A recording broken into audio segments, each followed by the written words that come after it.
Hai, selamat malam. Terima kasih ya buat kalian yang sudah setia mendengarkan saya bercerita. Dan cerita kali ini berjudul Mati Kos Jogja. Cerita ini ditulis oleh akun Twitter @bristory. Untuk kalian yang ingin membaca sendiri tweetnya, saya selalu cantumkan link akun cerita yang saya bawakan di kolom deskripsi. Silahkan diklik dan kunjungi akun beliau. Tapi, buat yang mau dengerin ceritanya versi suara saya, kalian tinggal stay di channel ini dan selamat mendengarkan. Aku Dita, mahasiswi angkatan 2017 Universitas Indonesia. Walaupun lahir dan besar di Jakarta, tapi kedua orang tuaku asli dari Jogja. Mereka merantau ke ibu kota sebelum aku lahir. Karena itulah, masih banyak saudara dan kerabat yang tinggal dan menetap di Jogja. Jadi, Yogyakarta mungkin bisa aku anggap sebagai kota asalku. Minimal saat lebaran, aku pasti datang mengunjungi kota gudeg ini. Selebihnya akan datang dalam rangka liburan ke rumah Mbah dan saudara lainnya. Aku sendiri sangat menyukai suasana Jogja. Orang-orangnya, lingkungannya, budayanya. Pokoknya semua tentang Jogja aku suka. Apalagi rumah mbahku letaknya terbilang masih di pedesaan, yang jauh dari hiruk pikuk ramainya kota. Dan yang paling asik di rumah Mbah adalah ketika bangun pagi dan membuka jendela kamar. Pemandangannya itu loh, hamparan sawah pedesaan yang sangat asri. Dan itu juga sih salah satu yang bikin aku kangen Jogja. Karena pemandangan macam ini tidak akan pernah aku temui di Jakarta. Tapi bukan itu. Ceritaku tentang Jogja malam ini bukan tentang rumah Mbah, tapi ada cerita lain atau pengalaman lain. Jadi semasa SMU, aku memiliki beberapa sahabat. Nah, salah satunya adalah Kiara. Orang tua Kiara tinggal di Bilangan, Jakarta Selatan. Nah, saat lulus SMU, aku dan Kiara terpaksa berpisah karena kami diterima di dua universitas yang berbeda. Aku di UI, sementara Kiara di UGM. Iya, akhirnya Kiara kuliah dan tinggal di Jogja. Waktu itu, perasaan kami senang bercampur sedih. Senang karena akhirnya diterima di kampus negeri, dan sedih karena harus berpisah jauh. Ya, kamu kan banyak keluarga di Jogja, tak? Jadi, kamu pasti bakalan sering ke Jogja. Nanti, kamu bisa main ke tempat kosku. Begitu kata Kiara waktu itu. Ya, benar juga sih. Kami masih akan sering bertemu kok, walaupun pasti tidak akan seintens masa SMU. Ya sudah, akhirnya kami benar berpisah untuk berkuliah di kampus masing-masing.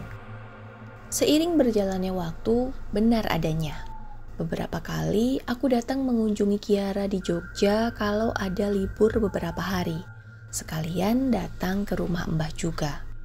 Seringkali kami juga bertemu dan berkumpul di Jakarta dengan sahabat lainnya ketika Kiara sedang libur kuliah. Alhamdulillah, persahabatan kami masih berjalan baik sampai saat ini. Banyak kisah pengalaman seru dan menyenangkan yang kami alami sepanjang masa perkuliahan sampai sekarang. Dan semuanya memberikan kebahagiaan dan arti indah dalam hidup kami. Tapi ternyata ada juga pengalaman aneh dan menyeramkan. Kebetulan aku sendiri yang mengalaminya, yaitu sebuah rentetan peristiwa yang terjadi ketika aku datang berkunjung ke tempat kos Kiara. Kejadiannya bahkan masih sangat aku ingat detailnya sampai sekarang. Begini ceritanya. Tahun lalu, tepatnya bulan Maret 2019, aku berkunjung ke Jogja. Memang udah niat juga untuk liburan ke Jogja. Alasan pertama, karena memang ada libur kuliah yang agak lama, yaitu sekitar 1 mingguan. Dan alasan kedua, pada tanggal 15 Maret nanti, Kiara berulang tahun. Sekalianlah aku ketemu dia, pikirku. Karena kebetulan saat itu Kiara tidak libur kuliah, dia tetap di Jogja. Jadilah aku saja yang mendatanginya di Jogja. Kala itu, aku berangkat dari Jakarta hari Kamis tanggal 14 Maret menggunakan kereta pagi. Rencananya, aku akan memberikan surprise ultah kepada Kiara pada tengah malamnya. Singkatnya, tanpa kendala berarti, aku akhirnya sampai juga di Jogja tercinta. Suasana sore itu sangat cerah saat aku turun dari kereta di stasiun Tugu. Dan ini adalah suasana Jogja yang sangat aku rindukan. Senyumku selalu sumringah setiap kali menginjakan kaki di kota ini. Saat itu, aku memutuskan untuk ke tempat kos Kiara terlebih dulu. Barulah esok hari aku akan ke rumah Mbah. Dan tempat kos Kiara terletak di daerah Pugong Dalangan, dekat dengan Fakultas Teknik UGM. Ya, karena dia memang berkuliah di fakultas itu. Daerahnya sendiri tidak terlalu jauh dari stasiun Tugu. Mungkin hanya sekitar 20 menit menggunakan transportasi online. Ra, aku udah di stasiun ya. Bentar lagi sampai di kosmu. Kamu mau nitip apa? Tanyaku kepada Kiara lewat pesan WhatsApp. Alhamdulillah, gak usah beli apa-apa, Dit. Kamu kesini aja langsung, jawab Kiara. Ya sudah, aku langsung meluncur ke tempat kosnya. Kami pun langsung berpelukan ketika aku sampai di kos Kiara, lalu melepas rindu dengan saling bercerita. Senang rasanya bisa bertemu lagi dengan sahabat yang selalu ceria ini, setelah sudah nyaris 1 tahun sejak pertemuan terakhir kami. Kamu gak ada kuliah hari ini emang? Tanyaku ketika jam sudah menunjukkan pukul 5 sore. Ini aku baru aja pulang. Seharian ini jadwalnya lumayan padat sih, jawab Kiara. Oh iya, kosan Kiara ini berbentuk rumah besar yang bertingkat. Di dalamnya ada 9 kamar, 4 di lantai dasar dan 5 di lantai atas. Di setiap lantai memiliki 2 kamar mandi yang dapat digunakan oleh seluruh penghuni. Di sana juga ada dapur. Letaknya di lantai 1 di bagian belakang samping tangga menuju lantai 2. Dan dekat dengan kamar mandi. Di tengah lantai dasar ada ruang tengah yang berisi sofa, meja, TV, dan beberapa kursi. Dan di ruang tengah inilah biasanya para penghuni kos bercengkrama atau makan. Kamar Kiara sendiri berada di lantai dasar, dekat dapur dan kamar mandi.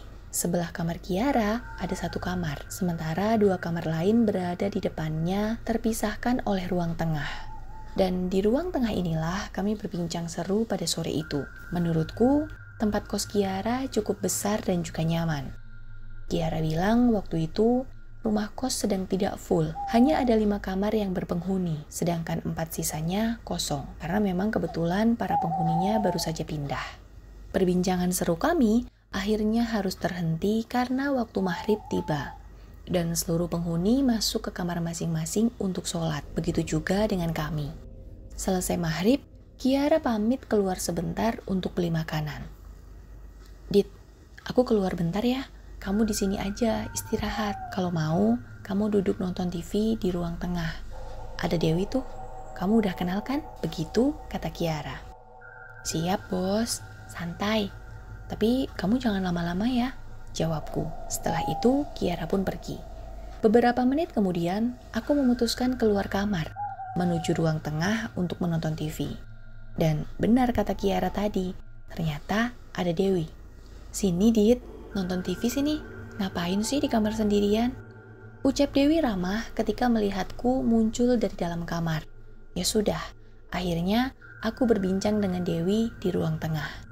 Dewi bilang kamar dia di lantai atas bersama dengan 2 penghuni lainnya. Sedangkan di lantai dasar hanya ada Kiara dan 1 penghuni lagi yang belum aku kenal. Katanya namanya Selvi.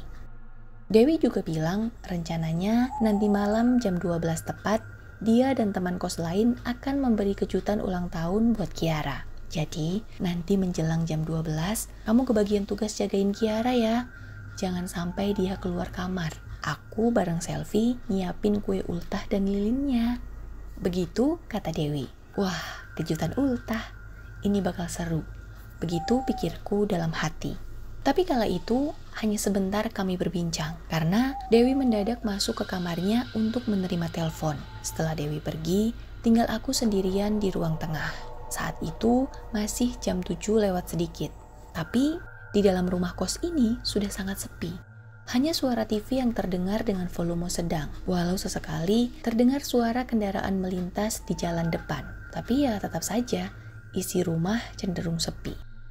Namun, udara di dalam rumah yang tidak terlalu panas membuatku sangat nyaman berlama-lama di ruang tengah, duduk di sofa empuk.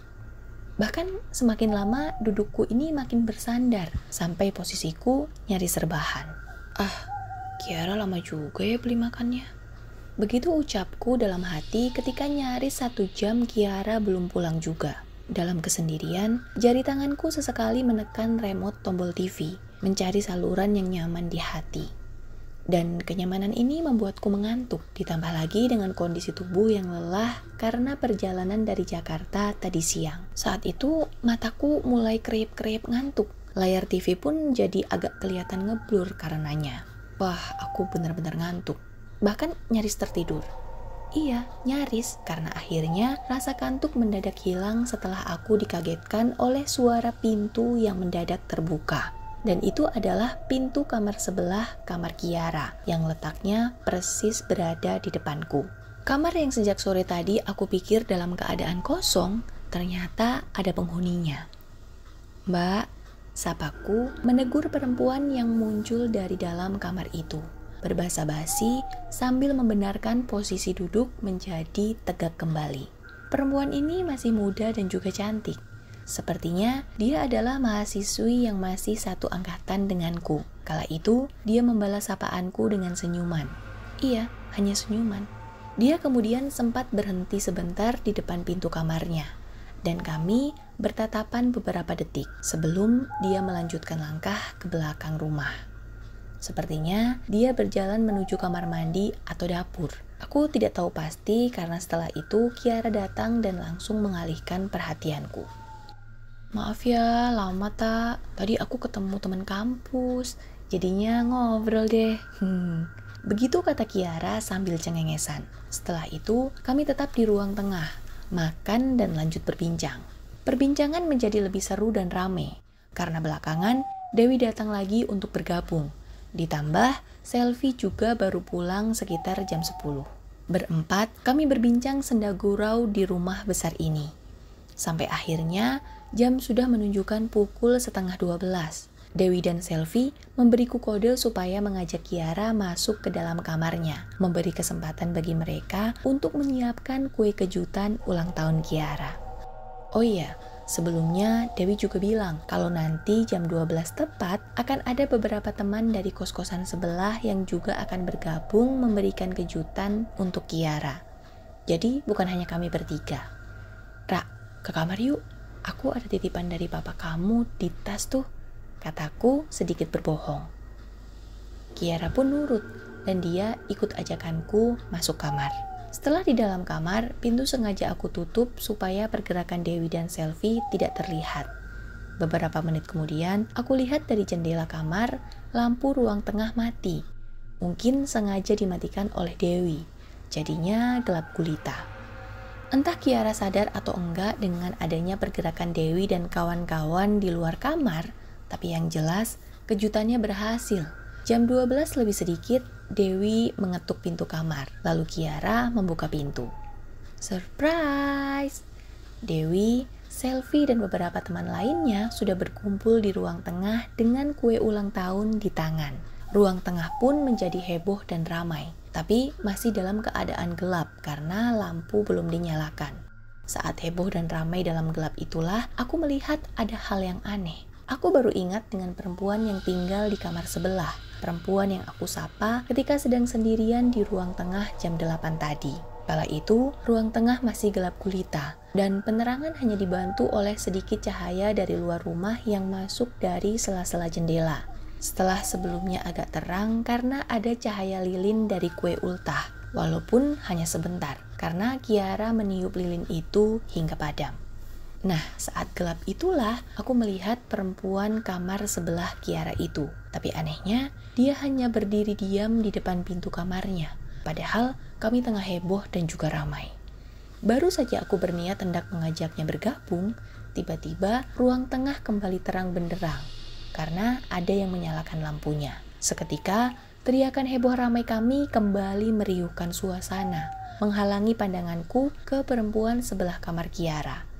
Dan beberapa detik setelah lampu menyala, perempuan itu menghilang, tidak ada lagi di tempatnya. Kemana dia? Masuk kamar lagi apa? Begitu pikirku. Setelah itu kami melanjutkan acara, memotong kue dan memakannya bersama-sama. Kembali perhatianku teralihkan, padahal sangat penasaran dengan perempuan itu. Dan ada rasa ingin bertanya tentang dia kepada Kiara atau Dewi. Tapi selalu teralihkan dengan obrolan seru kami. Singkatnya, acara pun selesai. Jam 1 lewat, aku dan Kiara sudah berada di dalam kamar. Makasih loh Dit, kejutannya. Jauh-jauh kamu dari Jakarta untuk ini, ucap Kiara. Kan sekalian aku liburan, Ra. Kamu jangan GR deh, jawabku. Oh iya, nanti aku ada kuliah pagi. Jadi sekitar jam 7 aku udah berangkat ke kampus. Kamu kalau di sini sendiri nggak apa-apa kan? Nanti kalau mau pergi, kunci kosan kamu titipin ke ibu warung aja, kata Kiara. Nggak apa-apa, Ra. Aku juga harus ke rumah mbahku dulu kan. Paling nanti jam 9 aku jalan dari sini. Besok atau lusa aku main kesini lagi deh, jawabku menjelaskan.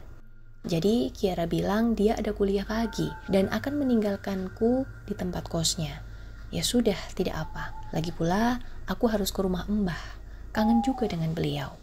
Rencananya jam 9 pagi aku akan berangkat ke rumah mbah. Setelah selesai berbincang, sekitar jam 2 kami pun terlelap.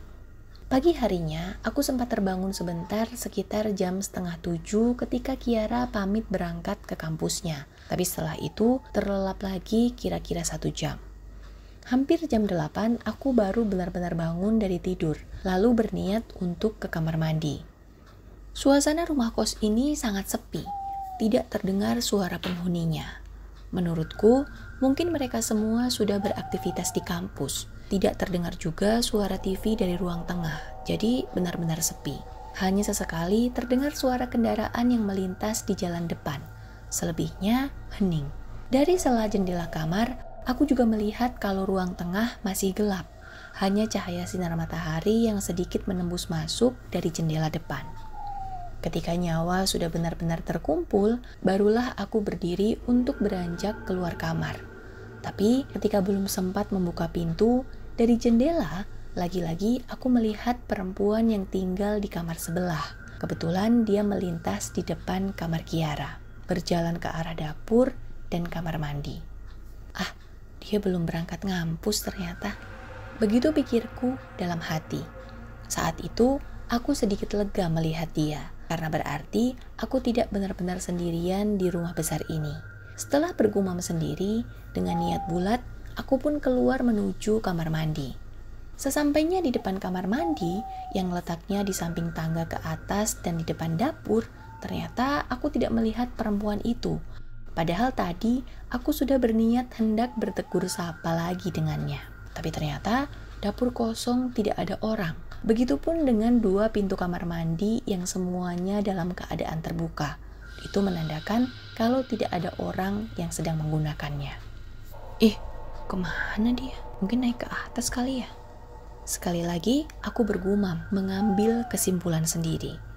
Iya, karena memang satu-satunya jalan ya dia ke atas, gak ada lagi. Karena kan dapur dan kamar mandi gak ada orang. Dan tanpa pikir panjang, aku langsung masuk ke kamar mandi dan mulai membersihkan diri. Setelah selesai, aku langsung kembali ke kamar.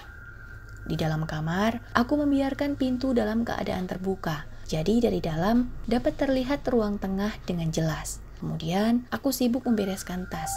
Karena sebentar lagi, aku harus berangkat ke rumah mbah. Saking fokusnya aku membereskan barang-barang, aku sampai tidak menyadari kalau sejak tadi sudah ada seseorang yang sedang duduk di sofa panjang ruang tengah. Dan aku sedikit terkejut ketika akhirnya sadar akan hal itu, karena ternyata itu adalah perempuan kamar sebelah. Sepertinya dia sudah berada di ruang tengah dari tadi. Kala itu, dia duduk menghadap TV yang sedang dalam keadaan mati. Dan itu berarti dia duduk menghadap ke kamar Kiara yang pintunya dalam keadaan terbuka. Dengan kata lain, dari tadi dia duduk diam sambil memandangku. Ini agak aneh sih. Dan setelah kagetku mereda, aku tersenyum kepadanya. Dan dia membalas senyumku. Tapi karena tanggung sedikit lagi selesai, maka aku meneruskan membereskan barang-barangku dulu. Barulah setelah beres nanti, aku akan menghampirinya. Nah, setelah akhirnya selesai, aku pun berdiri lalu berniat untuk keluar kamar. Tapi, aku kembali kaget. Kaget karena ternyata perempuan itu sudah tidak duduk di sofa panjang lagi. Tapi tiba-tiba, dia sudah berdiri tepat di depan pintu Kiara. Tentu saja aku kaget, soalnya kan gak ada suaranya. Tapi tiba-tiba dia sudah berdiri di depan pintu. Hai Mbak, kita belum kenalan dari kemarin. Aku Dita, temannya Kiara. Sapaku tersenyum sambil mengulurkan tangan mengajak bersalaman. Dan dia masih diam berdiri sambil tersenyum datar, tapi menyambut uluran tanganku. Aku Naira. Begitu jawabnya sambil bersalaman. Mbak Naira tinggal di kamar sebelah kan ya? Tanyaku. Dan dia hanya mengangguk pelan, tanpa mengeluarkan sepatah kata pun. Kenapa semalam gak ikut ngobrol di sini, Mbak? Lagi-lagi aku bertanya. Dan dia tetap diam, hanya menggelengkan kepala. Dalam remangnya ruang tengah, aku melihat kalau Naira ini perempuan cantik. Rambutnya panjang sebahu, tubuhnya langsing dan berkulit putih. Kala itu, dia mengenakan celana jeans dan berkaus putih lengan panjang. Tapi ada yang aneh. Wajahnya saat itu terlihat pucat seperti orang yang kelelahan atau kurang tidur. Sebentar lagi saya pamit ya Mbak, mau berkunjung ke rumah mbah saya. Masih di Jogja kok, kataku kembali membuka percakapan. Dan lagi-lagi, dia hanya diam, kemudian mengangguk pelan. Setelah itu, Naira berjalan meninggalkanku lalu masuk ke dalam kamarnya. Dia aneh banget sih, pendiam banget. Begitu pikirku dalam hati. Tidak lama setelahnya, aku pun berangkat meninggalkan rumah kos Kiara. Hari Minggunya, Kiara memintaku untuk kembali ke tempat kosnya. Katanya, dia mau mengajakku jalan-jalan keliling Jogja. Banyak angkringan baru yang menurut dia tempatnya enak untuk makan dan ngobrol. Katanya, mumpung hari Minggu dan dia tidak ada kegiatan perkuliahan sama sekali. Ya sudah, sekitar jam 8 pagi, aku sudah berangkat dari rumah Mbah. Karena jaraknya yang tidak terlalu jauh, sekitar 1 jam aku sudah sampai di depan kos-kosan Kiara. Dit, aku ke Indomaret sebentar ya. Kalau kamu sudah sampai, langsung masuk aja. Ada Dewi kok di ruang tengah. Begitu pesan WhatsApp dari Kiara. Saat itu, aku sudah tepat berada di depan rumah kosnya. Oke Ra, aku juga udah di depan kos kamu kok, balasku. Ya sudah, aku langsung membuka pagar dan masuk ke terasnya. Sepertinya rumah masih sepi, karena ketika mengetuk pintu pertama kali, tidak ada yang membukanya. Selang beberapa menit, aku kembali mengetuk pintu. Dan syukurlah kali ini ada yang membukanya dari dalam. Mbak Naira, ucapku sambil tersenyum ketika melihat kalau ternyata Naira yang membukakan pintu. Makasih ya, maaf mengganggu. Kembali aku berkata sendiri, karena Naira hanya tersenyum tipis dalam diam. Kemudian kami masuk dan aku menutup pintu. Dalam perjalanan dari depan menuju kamar Kiara, aku melangkah di belakang Naira. Anehnya, dia ini jalannya pelan banget, dan mau tidak mau aku juga jadi ikutan pelan. Dan yang aneh lagi, kala itu Naira masih mengenakan pakaian yang sama dengan waktu pertemuan kami yang pertama, yaitu celana panjang jeans dan berkaos putih lengan panjang. Sesampainya di depan kamar Kiara, sekali lagi aku mengucapkan terima kasih. Mbak Naira, makasih ya udah bukain pintu, kataku. Dan lagi-lagi Niara tidak menjawab, bahkan senyum pun tidak. Dia diam saja sambil terus melangkah ke bagian belakang rumah. Ya sudah, aku langsung masuk menuju kamar Kiara. Di dalam kamar, kembali aku membiarkan pintu terbuka. Aku pun merebahkan tubuh di atas kasur. Ternyata sedikit melelahkan perjalanan tadi.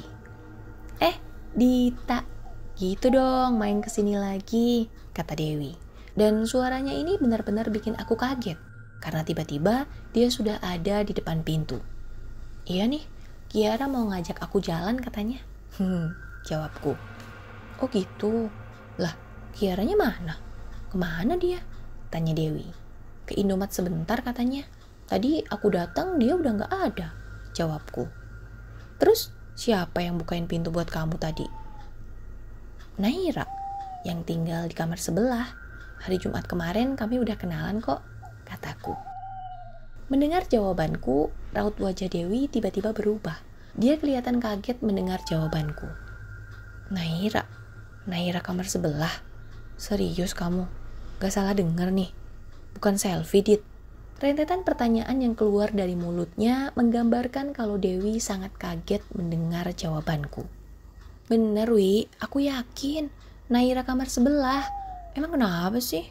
Jawabku menegaskan. Nggak apa-apa sih. Nggak apa-apa, tak. Aku ke kamar dulu ya. Jawab Dewi terbata-bata. Lalu dia seperti terburu-buru melangkah menuju kamarnya yang ada di atas, meninggalkan aku sendirian di bawah. Ih, aneh banget. Kenapa lagi si Dewi? Kataku bergumam dalam hati.